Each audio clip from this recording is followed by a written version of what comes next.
ثنایا بیٹا کھانا لگا دو۔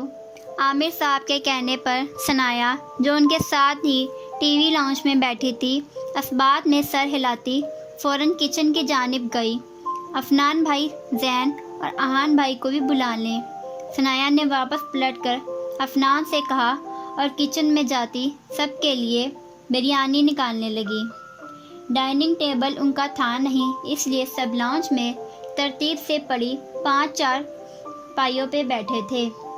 ثنایا اور سائرہ نے مل کر سب کو کھانا دیا۔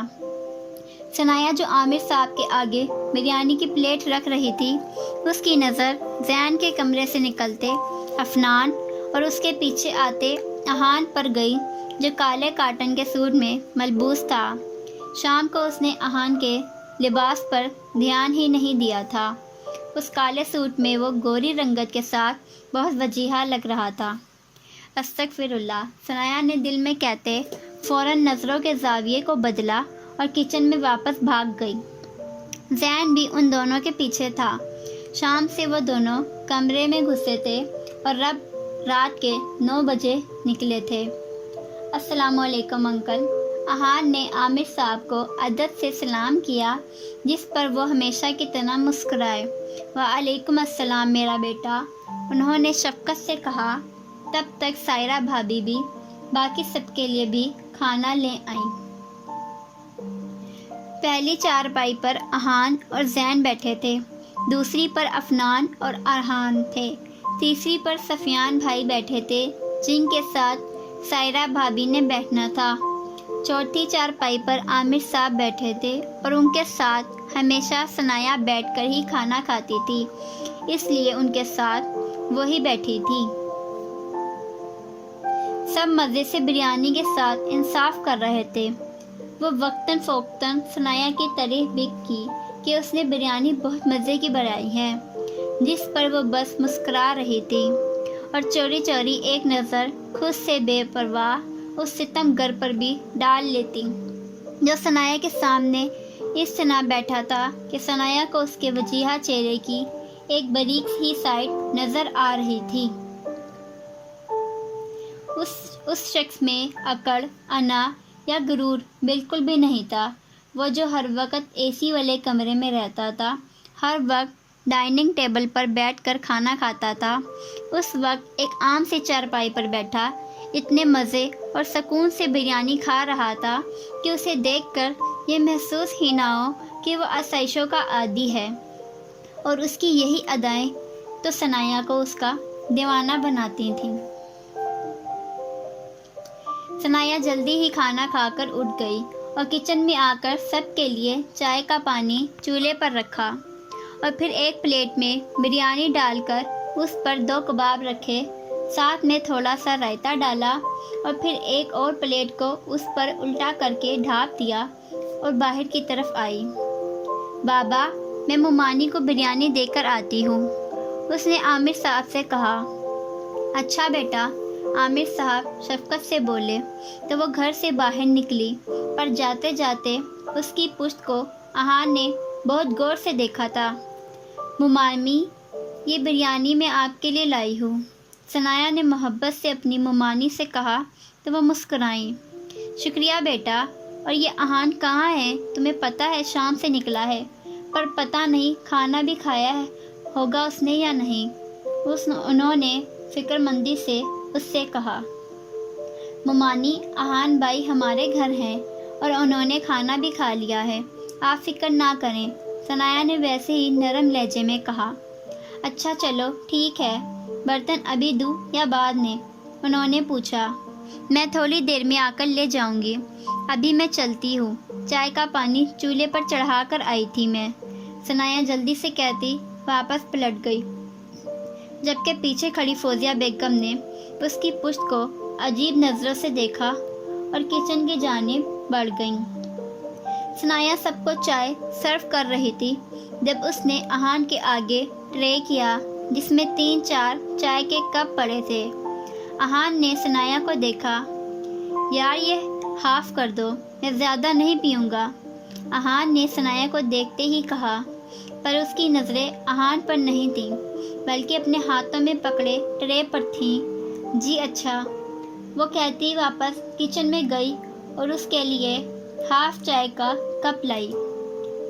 تھینک یو، اہان نے اس کے ہاتھ سے کپ لیتے ہوئے دھیمی مسکراہٹ سے کہا، جس پر وہ بس ہمیشہ کی طرح سر ہی ہلا پائی۔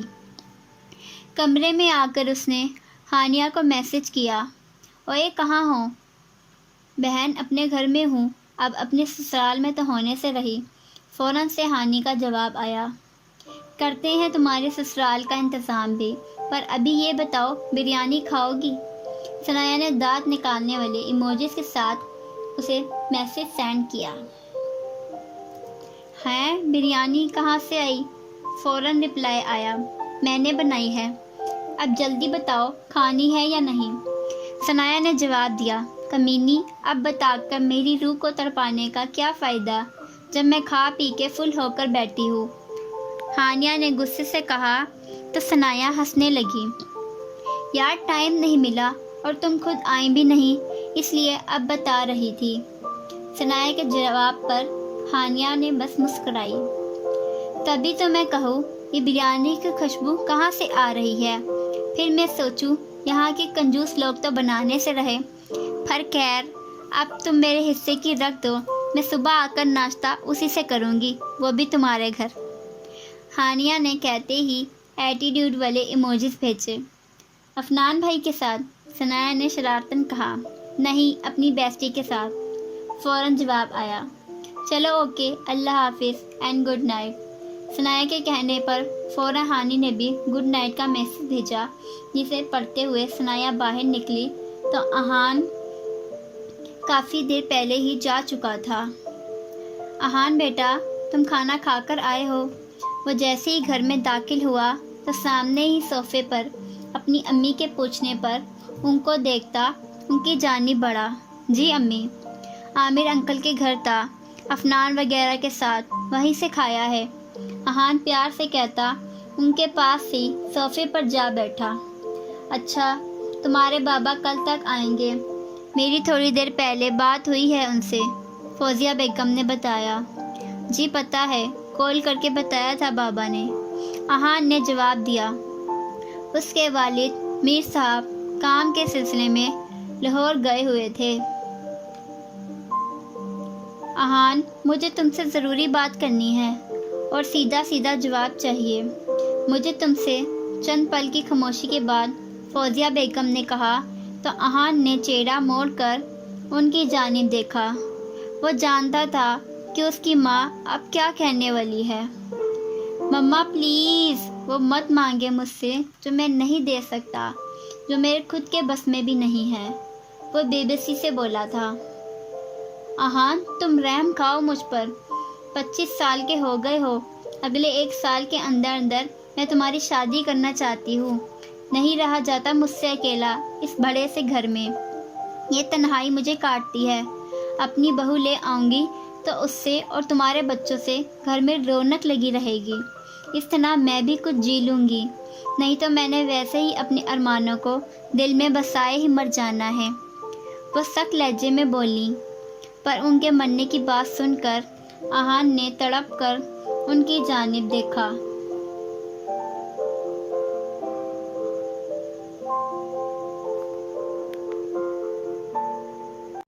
پلیز امی، ایسا نہیں کہیں، ایسے مرنے والی باتیں مت کیا کریں، میں کیا کروں؟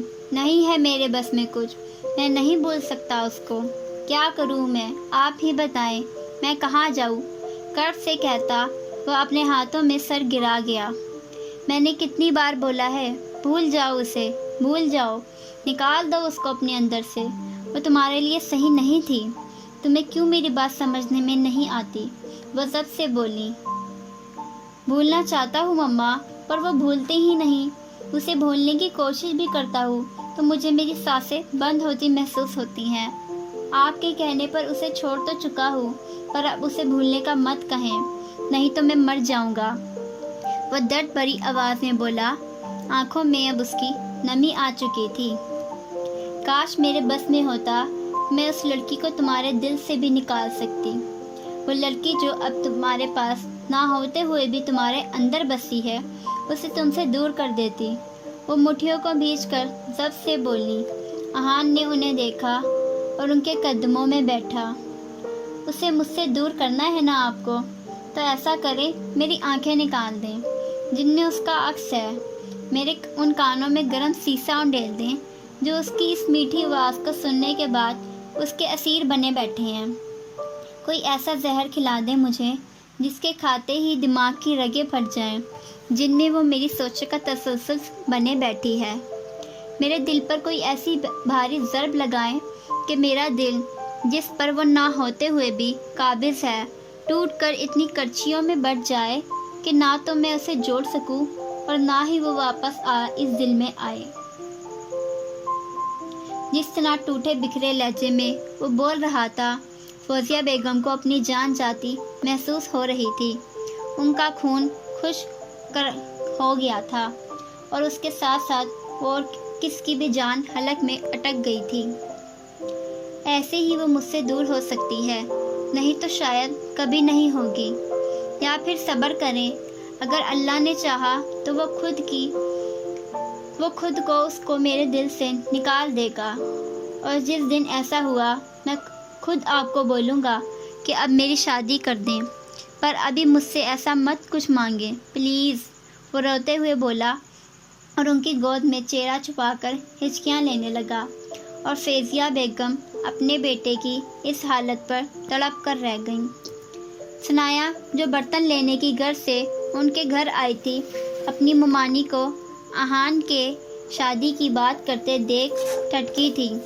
وہ واپس جانے کے لیے پلٹی تھی کیونکہ اسے وہاں رکنا یا اندر جانا مناسب نہیں لگا تھا، پر احان کی باتوں نے اس کے قدم جکڑ لیے تھے۔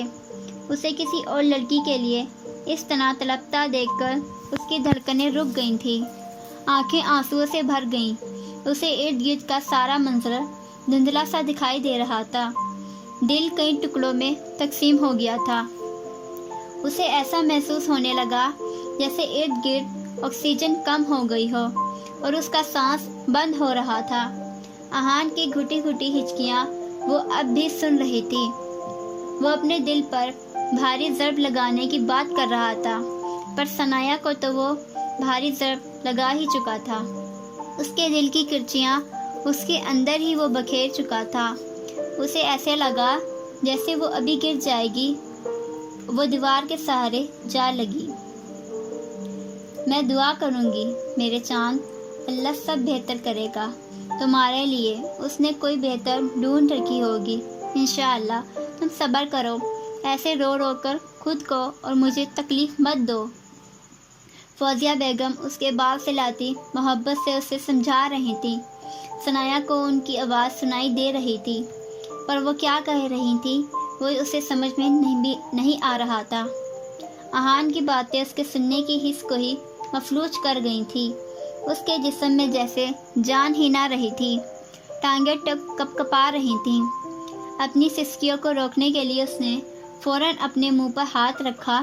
اسے لگا اگر وہ ایک اور پل وہاں رکی تو گر جائے گی۔ اپنی سسکی دباتی وہ فوراً باہر کی جانب بھاگی تھی۔